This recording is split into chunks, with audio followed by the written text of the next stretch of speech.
Vous qui êtes en quête d'esprit, cette émission est la vôtre. Bonjour à tous. Au sommaire de cette édition, vous le savez, les messes en public ont repris depuis le 24 mai. C'était une décision très attendue par les catholiques. Nous allons essayer de comprendre pourquoi c'est si important pour eux, pourquoi aussi ce n'est pas une assemblée religieuse comme les autres et pourquoi il s'y passe quelque chose d'unique. Alors pour nous aider dans cette réflexion, nous nous laisserons guider par une figure majeure de l'Église, un Français, un prêtre, le curé d'Ars. Il vivait la messe comme nul autre prêtre, cela lui a valu de sérieux démêlés avec le diable. Le diable, la messe, quel lien peut-on faire entre les deux? Eh bien, nous en parlons justement avec nos invités. Le père Yann Deswart, vous êtes membre de la Société Saint-Jean-Marie Vianney, l'autre nom du curé d'Ars. Le père Jean-Pascal Duloisy, exorciste du diocèse de Paris. Guillaume d'Alençon, écrivain, essayiste. Et puis nous serons également à la fin de cette émission avec Aurélie Buisson de l'Office du tourisme d'Ars, dans le Rhône. Et enfin, à mes côtés, pour vous interroger, Véronique Jacquier, chroniqueuse, journaliste politique. Bonjour Véronique. Bonjour. Enquête d'esprit, 6e numéro, c'est parti. Tout de suite, ce qu'il faut retenir de l'actualité religieuse de la semaine.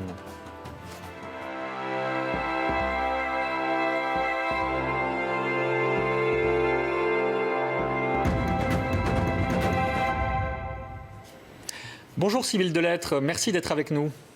Bonjour Émeric, bonjour à tous. Et pour commencer, eh bien, on revient sur la fête de la Pentecôte, célébrée par les chrétiens du monde entier, mais pas tous en même temps. Effectivement, les catholiques et les protestants ont célébré la Pentecôte la semaine dernière et ce dimanche, ce sont les orthodoxes qui vont la fêter à leur tour. Une semaine plus tard, donc, nous sommes allés à la rencontre de cette communauté au séminaire orthodoxe russe. C'est un lieu où on forme les futurs prêtres. C'est en banlieue parisienne. Tous les soirs, les séminaristes se retrouvent pour prier. Ils sont une vingtaine à étudier ici au séminaire orthodoxe russe, situé en région parisienne. Et cette semaine, ils se préparent à fêter la Pentecôte. 50 jours après Pâques, les chrétiens célèbrent la descente du Saint-Esprit sur terre. C'est par excellence la fête de l'accomplissement. C'est là où l'œuvre salutaire de la Trinité, en quelque sorte, atteint son apogée.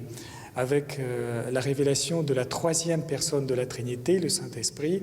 Les orthodoxes sont très attachés à cette fête, qu'ils appellent aussi la fête de la Trinité. Elle a d'ailleurs un rite particulier. C'est que la majeure partie des prières est dite à genoux. Les orthodoxes utilisent le calendrier julien et non pas grégorien pour fixer les dates de leurs fêtes religieuses. Les deux calendriers ont plusieurs jours de décalage. Mais cette année, s'ils célèbrent la Pentecôte une semaine après les catholiques et les protestants, ce n'est pas pour cette raison. Cette année, exceptionnellement, c'était lié au fait que la même date de Pâques, qui devait être commune, tombait aussi le même jour que la fête de Pâques juive. Or, un ancien canon des églises d'Orient précise que lorsque le calendrier lunaire de Pâques chrétienne tombe le même jour que la Pâques juive, eh bien on décale d'une semaine. La Pentecôte est l'une des 12 grandes fêtes orthodoxes. Elle clôture le temps de Pâques. On peut de nouveau se balader sur le parvis de Notre-Dame de Paris. Plus d'un an après l'incendie qui a en partie détruit l'édifice, une réouverture en présence d'Anne Hidalgo, la maire de Paris, et de l'archevêque Monseigneur Aupetit. Désormais, les passants peuvent profiter de l'espace, mais le diocèse réfléchit aussi à comment aménager ce parvis pour mieux faire découvrir la cathédrale. Les urbanistes, ils nous disent actuellement, les gens, ils fonçaient directement sur le portail Sainte-Anne pour rentrer. Alors que vous voyez, il y a des choses à voir à l'extérieur. Et on essaye, alors c'est pas simple, mais de réfléchir alors à ce que j'appelle un espace d'initiation, de médiation, à une présentation de la façade. Parce que la façade, elle a été faite au Moyen-Âge pour être l'interface, c'est le message de la cathédrale à la ville. Elle est faite pour ça. Et ce message, il a besoin d'être décodé. Autre lieu emblématique qui a rouvert ses portes, la grande mosquée de Paris, de nouveau accessible pour la prière avec des précautions. Malgré tout, la salle des ablutions est fermée. Chacun doit venir avec son propre tapis et porter un masque. Pas de quoi entamer l'enthousiasme des fidèles. Ça fait très très chaud au cœur de retrouver la prière en groupe, de retrouver la mosquée ouverte à nouveau, alors que c'est fermé depuis 2 mois et demi. On est très heureux d'être la réouverture de notre mosquée, parce qu'on a depuis 2 mois et demi, on était un peu séparés de quelque chose qui était essentiel pour nous, les 5 prières par jour à la mosquée. Aux États-Unis, les manifestations se poursuivent dans de nombreuses villes du pays après la mort de George Floyd, avec quelques débordements. Dimanche soir, des casseurs ont partiellement incendié l'église Saint-John qui se trouve à quelques pas de la Maison-Blanche. Et ce jeudi, une cérémonie hommage a rassemblé sa famille, des politiques, des célébrités, mais également des responsables religieux. Car depuis quelques jours, dans le monde entier, ces derniers multiplient les appels au calme et au respect mutuel. On les écoute. Mes chers amis, nous ne pouvons tolérer ni fermer les yeux sur le racisme et l'exclusion sous quelque forme que ce soit et prétendre pourtant défendre le caractère sacré de toute vie humaine. En même temps, nous devons reconnaître que la violence des dernières nuits est autodestructrice. Rien n'est gagné par la violence et tant de choses sont perdues. On cherche la même chose.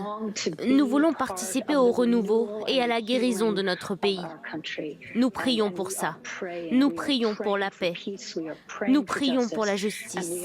Et nous travaillons chaque jour pour aider à réaliser le rêve de Dieu, d'amour, de bonté envers tous les peuples de la terre. J'ai aujourd'hui plus d'espoir que je n'en ai jamais eu. Quand je vois les manifestations où les Blancs étaient parfois plus nombreux que les Noirs, je sais que c'est une époque différente.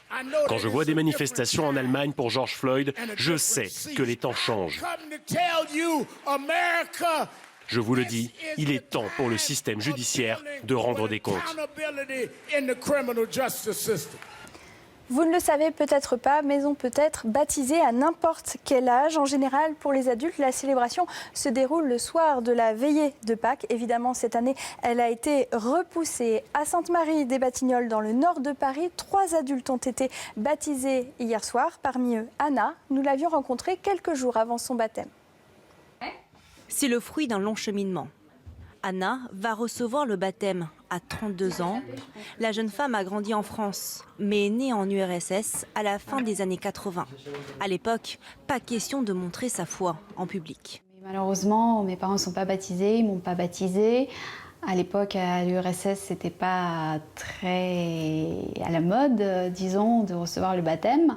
Pour moi, la foi, c'était quelque chose que je vivais en intimité. Puis vient le déclic lorsqu'elle assiste au mariage de sa sœur à l'église. C'était tellement beau, c'était rempli de joie, c'était tellement, on était dans la partage, on se donnait la paix, c'était quelque chose que j'avais envie de revivre. Vient ensuite la rencontre avec son mari, catholique pratiquant.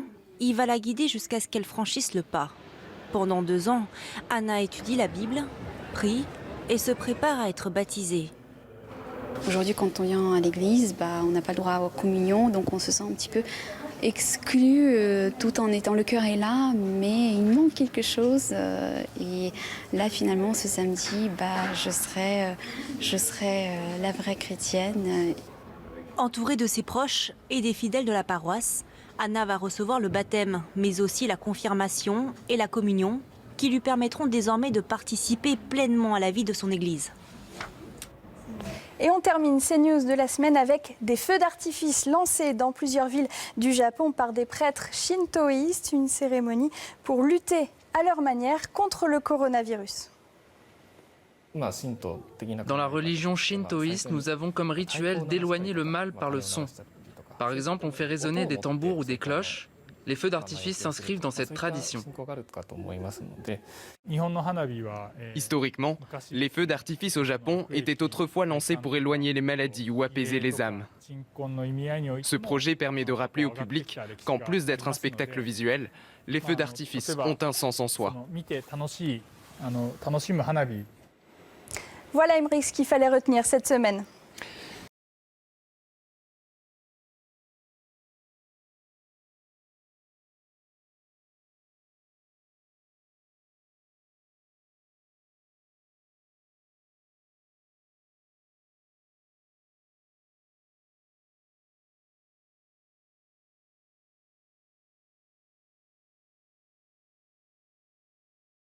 Merci Sybille, on vous retrouve évidemment la semaine prochaine avec plaisir. Alors pourquoi parler de la messe aujourd'hui? Parce qu'elle est la source et le sommet de la vie chrétienne, comme le dit le Concile Vatican II, mais il semble que cela n'ait pas été vraiment compris par les responsables publics durant cette période de confinement. Et puis un de ceux qui évidemment a le mieux parlé de la messe, eh bien c'est Saint Jean-Marie Vianney, l'humble curé d'Ars, un village minuscule situé au nord de Lyon qui a vécu au XIXe siècle et aujourd'hui qui est devenu dans le monde entier le saint patron des curés de l'univers. Pour en parler, Père Yann Desvart, bonjour. Bonjour. Vous avez 39 ans, merci d'être avec nous. Vous êtes prêtre du diocèse de Beauvais, vous êtes vicaire à Compiègne plus exactement, et surtout membre de la Société Saint-Jean-Marie Vianney, évidemment, qui s'inspire du curé d'Ars. Avec vous, Guillaume d'Alençon, bonjour. Bonjour. Vous êtes essayiste, écrivain, vous avez fondé une association qui vient en aide aux familles, les accueils Louis et Zélie, et vous êtes aussi l'auteur de La Messe du Saint-Curé d'Ars aux éditions Artege. Et enfin, avec nous également, le Père Jean-Pascal Duloisy, bonjour. Bonjour. Vous êtes l'exorciste du diocèse de Paris. Alors avant d'entrer dans le vif du sujet, votre témoignage, Père Desvart, est important parce que vous allez nous expliquer en quoi est-ce que finalement la privation de la messe pendant cette période de confinement, est-ce qu'elle a été d'ailleurs une souffrance pour vos paroissiens? Oui, elle a été une souffrance pour les paroissiens, pour nous aussi, prêtres. Parce que de ne pas avoir de fidèles. De ne pas avoir de fidèles. On célébrait la messe voilà, devant des chaises vides. Justement, le curé d'Ars, il disait que le prêtre, il est fait... il disait à ses paroissiens, le prêtre est fait pour vous, il n'est pas fait pour nous. Et là, du coup, on voyait bien à quel point on est fait pour donner Jésus, comme dirait peut-être le curé d'Ars, pour donner le Seigneur. Et on y a été privé, donc c'est une vraie souffrance et surtout une vraie joie de pouvoir le retrouver là depuis un peu plus d'une semaine. Guillaume d'Alençon, vous n'êtes pas prêtre, vous êtes laïc, mais comment est-ce que vous avez vécu cette privation? Eh bien, comme un jeune, assez désagréable. D'un certain côté, je me disais, c'est l'occasion de réparer toutes les fois où j'ai communié de manière soit indigne, soit insouciante. Et en même temps, c'est l'occasion aujourd'hui que nous pouvons revenir dans les églises. C'est peut-être l'occasion de se précipiter davantage à la messe en semaine pour profiter de cette grâce qui nous est donnée gratuitement.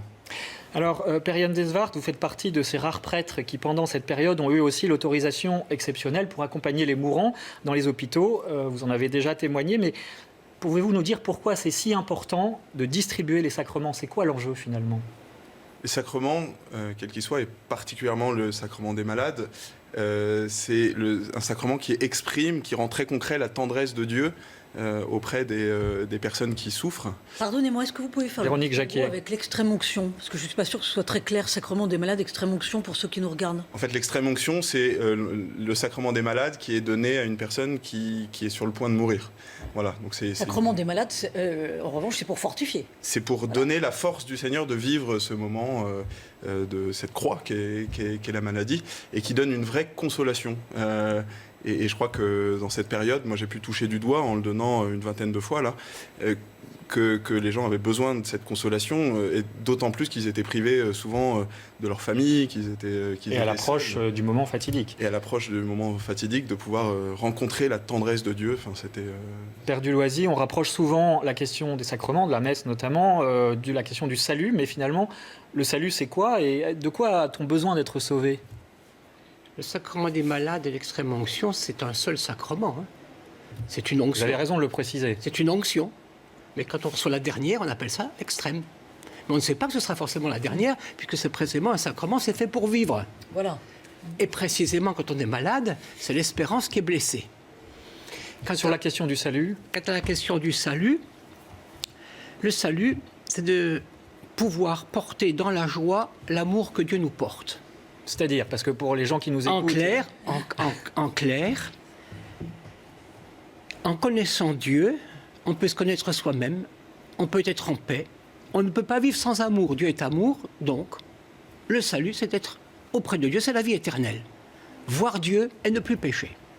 Et c'était aussi l'objectif, voir Dieu, gagner les âmes au bon Dieu, l'objectif du curé d'Ars, Guillaume d'Alençon? Oui, tout à fait. Par le sacrement de la confession, de la pénitence et la messe, il voulait proposer des moyens de salut, comme on dirait, au maximum de monde, et des dizaines de milliers de personnes se pressaient chaque semaine aux plus belles heures d'Ars, justement parce qu'ils avaient intuitivement compris que le salut passait par la médiation de Dieu et des sacrements. Bien sûr. Alors, pour ceux qui ne connaissent pas quand même le curé d'Ars, Véronique, est-ce que vous pourriez nous retracer son portrait rapidement, son itinéraire de cet humble prêtre finalement qui a vécu au milieu du 19e siècle? Qu'est-ce qu'il faut en retenir? Oui, parce qu'il ne parle pas beaucoup à nos contemporains, mais à l'époque, c'était une star, le curé d'Ars. Il avait 3 ans quand commence la Révolution française. Alors vous allez me dire, qu'est-ce qu'il avait de plus que les autres, même à cette époque-là? Ça n'a pas très bien commencé pour lui, parce que 3 ans à la Révolution française, ça veut dire des églises fermées, mais ça veut dire aussi des écoles fermées. Ça veut dire que le curé d'Ars, Jean-Marie Vianney, il est allé à l'école, il avait 19 ans. Donc vous imaginez un grand dadais au milieu de petits-enfants. Il connaissait le patois, on lui demande d'apprendre le français, mais aussi le latin, puisqu'il voulait être prêtre. Il avait une vocation très jeune. Seulement, pour entrer au séminaire, il fallait connaître parfaitement le latin. Les enseignements étaient faits en latin et on passait les examens en latin. Alors, le curé d'Ars, qui n'était pas encore curé, arrive quand même à rentrer au séminaire, malgré toutes ces difficultés d'apprentissage quant à la langue latine et au français.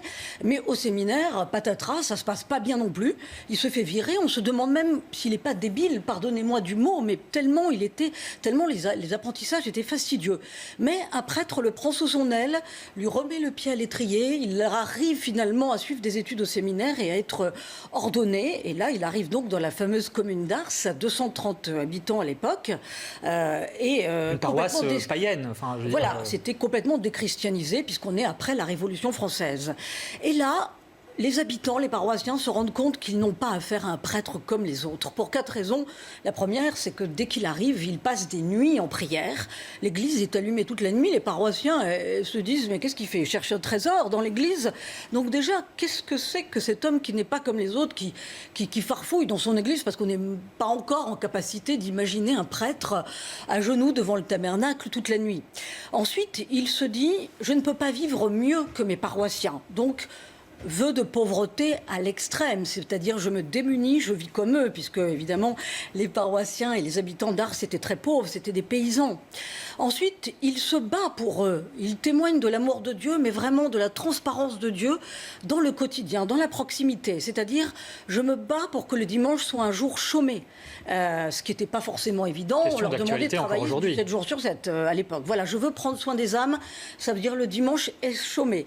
Et puis, il les fait fermer les cabarets d'Ars. Alors ça, c'est assez emblématique. Ça n'a pas dû plaire. Parce que, non, mais pas simplement parce que c'est un prêtre moralisateur, mais parce que, là encore, il a soin des âmes, et notamment, il a soin des âmes des filles, des pauvres filles. C'est-à-dire, ma fille, si tu vas traîner dans les cabarets avec les loulous qui sont là, tu vas finir fille-mère. Et fille-mère, à l'époque, évidemment, c'était un enfant placé. C'était une fille qui connaissait la servitude toute sa vie. Donc, évidemment, une grande détresse. Donc, le curé d'Ars a à cœur de sauver ses filles, de sauver toutes les âmes. Et il sait bien que la morale, ça suffit pas. Donc, on ferme les cabarets. Il est très pragmatique. Enfin, évidemment, le 4e aspect de la vie du curé d'Ars, c'est le zèle de Dieu dans le témoignage jusqu'au bout à travers la confession. C'est-à-dire qu'il témoigne vraiment de la miséricorde de Dieu, d'un Dieu dans le quotidien, pas d'un Dieu intellectuel, d'un Dieu qui est dans l'amour de l'homme. Et évidemment, il dit que si on veut gagner son ciel, il faut se reconnaître pécheur, il faut se reconnaître aimable aux yeux de Dieu. Ce message-là, les gens l'entendent, le peuple d'Ars l'entend, à tel point qu'il va mourir d'épuisement, tellement il se sera donné à ses paroissiens, à l'âge de 73 ans. Mais qu'il aura mis en place un pèlerinage et que 80 000 personnes viendront à Ars. 80 000 personnes, mais à l'époque, c'est absolument incroyable. Voilà. Et qu'un paysan dira qu'est-ce que c'est pour vous le curé d'Ars? Eh bien, tout simplement, j'ai vu Dieu dans un homme. Et ça résume bien finalement sa sainteté et sa vocation de prêtre. Alors, je voudrais revenir, merci Véronique, Guillaume d'Alençon, sur un point particulier. Tout à l'heure, Véronique disait il était considéré un peu comme un débile. Voilà. Est-ce que, certes, c'était pas un intellectuel, est-ce que vraiment c'était un idiot? Enfin, je veux dire, je pose la question de manière un peu provocante, mais qu'est-ce qu'on peut en dire? Alors, ce qu'on peut dire, c'est qu'il suffit de se promener à Ars et de visiter la chambre, le bureau du curé d'Ars pour voir qu'il avait une bibliothèque assez conséquente. Il avait même des centaines de livres, ce qui n'était pas fréquent chez les prêtres à cette époque-là. Donc c'était quelqu'un qui était en retard sur les études, donc il y avait des habitus cognitifs qui n'avaient pas été développés au bon moment dans l'enfance, donc il a eu du mal à rattraper. Mais ensuite, les faits nous donnent raison à mes propos, si je puis dire. Il a montré une vive intelligence, notamment dans le conseil spirituel, l'accompagnement, le discernement et sa prédication, qui à certains moments était peut-être un peu cérébrale quand il s'essayait par écrit à apprendre par cœur ses écrits et qui se retrouvait ensuite face à ses fidèles. Et là, il oubliait ses écrits et c'était son cœur qui parlait et sa raison.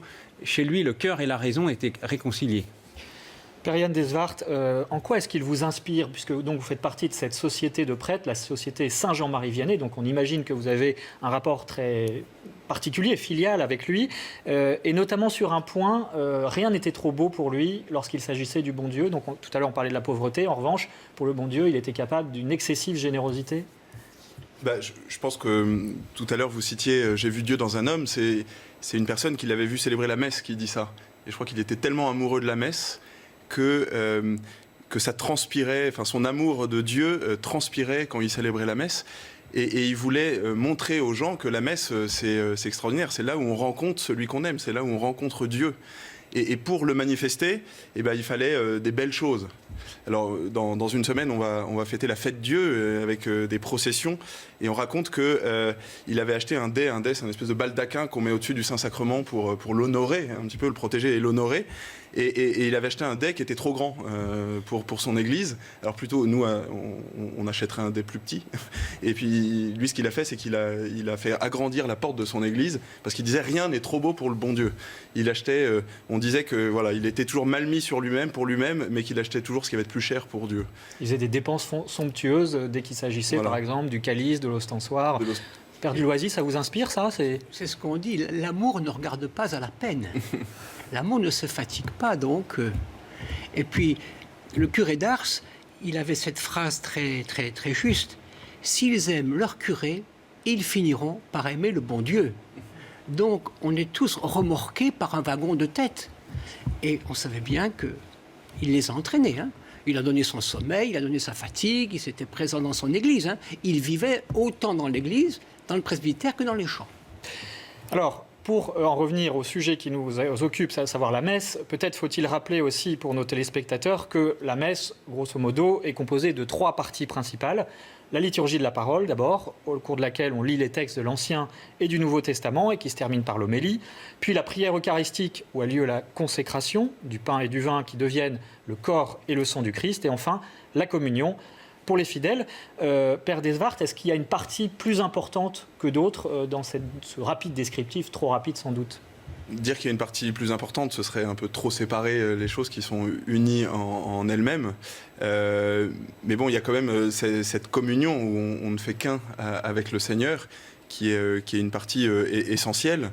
Et cette communion, enfin, c'est le mot parle de lui-même. On communie avec Dieu, c'est-à-dire qu'on ne fait plus qu'un tout d'un coup avec Dieu, nous permettra de partir ensuite.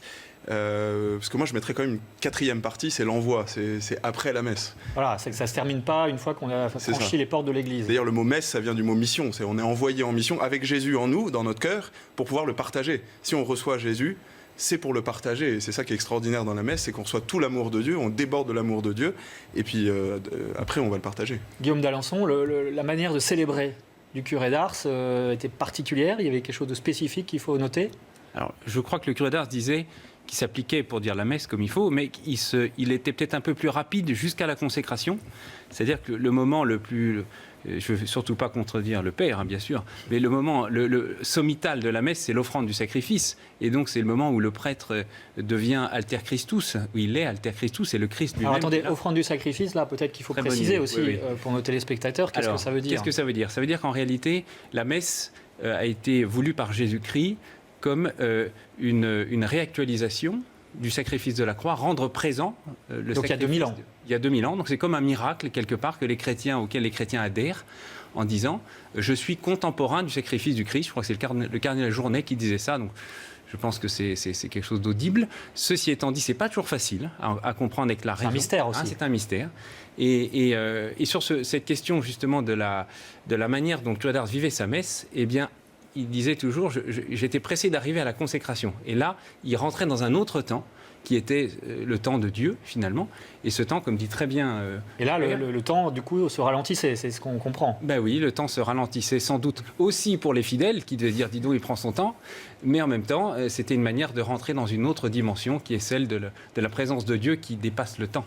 Véronique Jacquet. Oui, malheureusement, on n'a pas tous les jours le témoignage du curé d'Ars sous les yeux pour apprendre à aimer la messe. Mais qu'est-ce que vous dites justement aux catholiques qui disent « Moi, je suis catholique, mais j'ai pas besoin d'aller à la messe. Je fais ma petite prière dans mon coin. » En quoi c'est une nourriture essentielle ? C'est une nourriture essentielle parce que c'est justement Dieu qui est essentiel et qu'on reçoit de manière concrète. Parce que, voilà, Dieu, lui, il n'a pas besoin de la messe pour se donner. Mais on ne l'a pas de manière concrète. Là, on l'a de manière physique, ce que vous disiez tout à l'heure. On est nourri au sens propre. On est nourri au sens propre. Jésus a dit dans l'Évangile, celui qui ne mange pas la chair du Fils de l'homme et qui ne boit pas son sang n'a pas la vie éternelle en lui. Donc le but, c'est ça, l'objectif, c'est d'avoir la vie éternelle à travers la messe, si je résume. C'est d'avoir la vie éternelle sur la terre. C'est la vie éternelle qui descend pour Père Dulloisy, est-ce que c'est une simple commémoration, la messe ? On peut dire ceci, que personne ne va à la messe sans en ressortir indemne. Donc il y a toujours quelque chose de la part de Dieu pour vous. Et en plus, c'est une assemblée, on est dans une assemblée. Donc on ne se comporte plus comme des individus qui prions chez nous, mais comme des personnes dans un dialogue. Et c'est quand on se reçoit dans ce dialogue qu'on devient des personnes. Donc c'est de l'Eucharistie à la Trinité, pour entrer dans cette compréhension du mystère du Père, du Fils et du Saint-Esprit. Donc, bon, pour bien comprendre, parce qu'effectivement, c'est un grand mystère, finalement, qu'est-ce qui différencie la messe des catholiques de l'office religieux chez les protestants, les orthodoxes, les chrétiens ? Les orthodoxes, oui. Qui veut répondre ? Père Desvart. Alors, question difficile, mais en quelques... Voilà. Que l'office chez les orthodoxes se rapproche tout de même. Alors, c'est très différent dans la manière dont on célèbre la messe. Il y a des différences. Quelqu'un qui arriverait à une messe orthodoxe et qui verrait une messe catholique juste après, peut-être croirait que c'est complètement différent, mais le cœur du mystère est le même. Et d'ailleurs, on croit que c'est réellement le Seigneur qui est présent chez les orthodoxes. Donc chez les catholiques, les orthodoxes, c'est pareil, voilà. Globalement. Enfin, globalement, c'est le même mystère. Sur la forme, ça change un peu. Voilà, plus que globalement. Plus que globalement. Vous avez raison, il faut être précis en cette matière. Et alors chez les protestants ? Mais chez les protestants, eh bien, en fait, c'est tout là le problème. C'est que justement, il y a plein de choses qui nous unissent, mais parmi les choses qui nous séparent, il y a cette compréhension des sacrements, la manière dont le Christ a institué les 7 sacrements et l'Eucharistie. Et donc, les protestants ne croient pas à la présence réelle. Donc, pour eux, c'est un repas partagé. C'est un repas qui est un signe, un souvenir de quelque chose qui a été vécu par le Christ avec ses apôtres, mais qui n'a pas d'implication au-delà. Ce n'est pas le Christ que l'on reçoit. Dieu ne se rend pas présent, c'est ce que je comprends. Voilà, d'autant. Alors, ce que vous dites. Alors, en écoutant tout ce qu'on dit, là, c'est quand même parfois un peu du chinois quand on regarde. Voilà. Vu de l'extérieur, ça peut le. L'extérieur.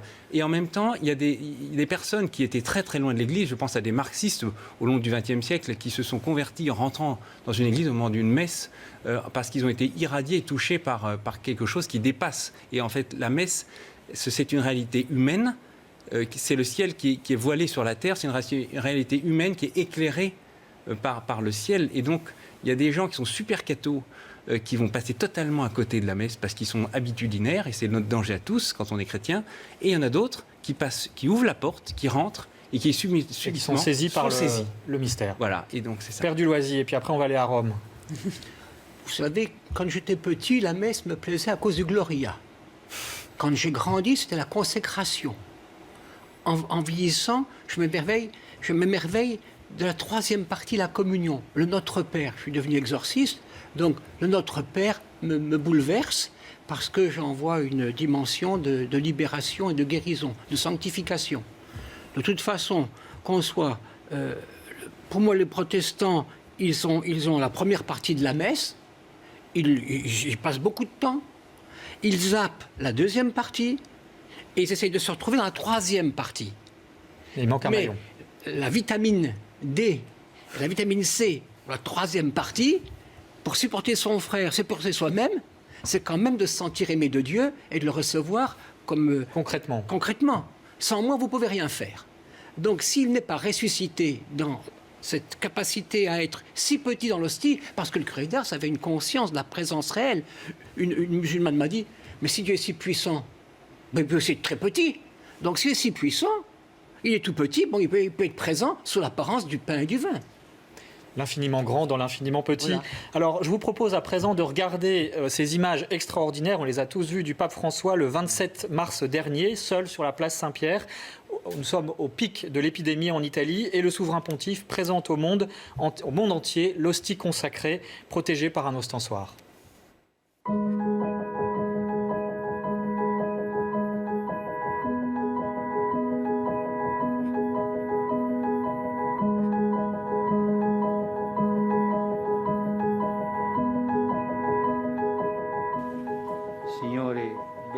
Seigneur, que tu bénisses le monde, que tu donnes la santé à notre corps et que tu réconfortes notre cœur. Tu nous demandes de ne pas avoir peur. Pourtant notre foi est faible et nous avons peur. Mais toi, Seigneur, tu ne nous laisseras pas à la merci de la tempête.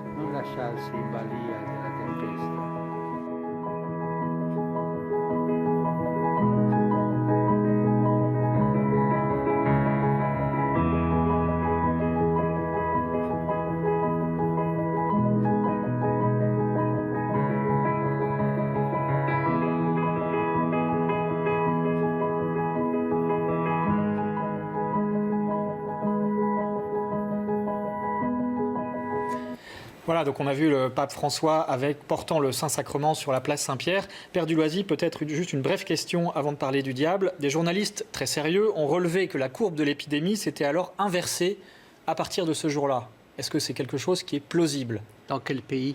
En Italie. Je fais ce qu'il veut, vous savez. Alléluia. Bon, voilà, réponse brève, merci beaucoup.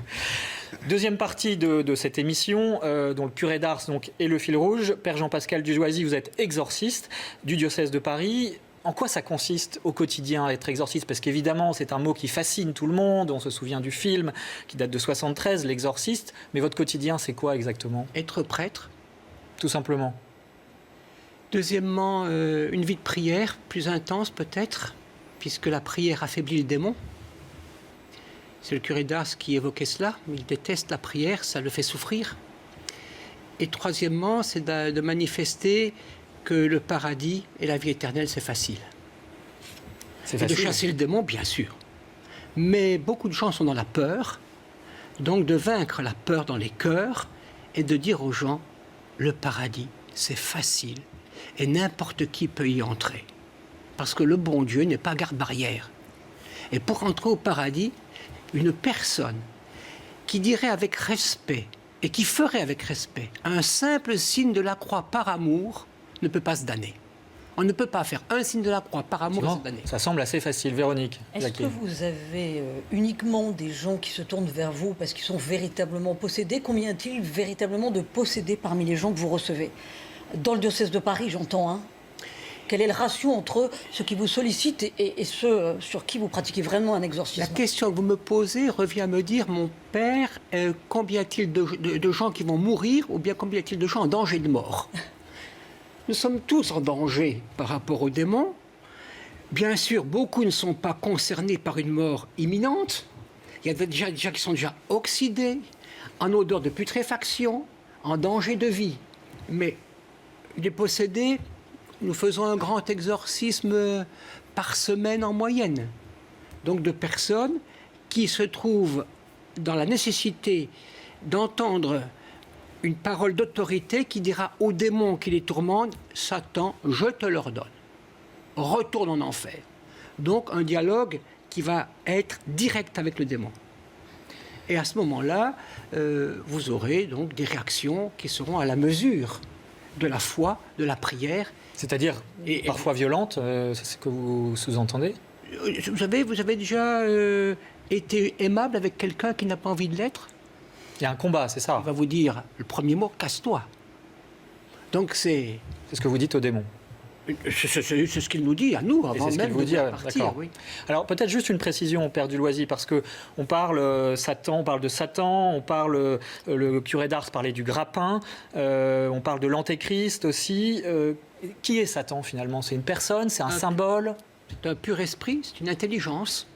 Mais c'est quelqu'un, c'est pas abstrait. Alors, bien sûr que c'est une personne, Mais une personne, dans le terme exact et théologique, c'est quelqu'un qui a une dignité dans une construction qui se reçoit de Dieu. À partir du moment où on veut exister sans être reçu d'une identification par le Seigneur, eh bien, est-ce que quelqu'un qui fait le mal est une personne? Non, elle se dégrade, elle se dépersonnalise. Donc oui, c'est une créature avec une volonté, avec une intelligence.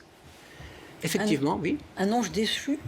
Oui, voilà. Exact, très bien dit. Et donc Dieu et le diable ne sont pas à égalité, si je vous entends. Jamais. Une créature, il a voulu l'être, justement. C'est son problème à lui. C'est son aveuglement.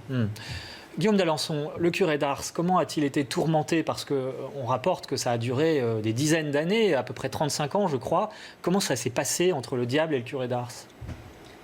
À certains moments, ça prête à rire parce que le curé d'Ars avait une certaine, pas amitié, mais en fait était familier du démon. Le démon était toujours,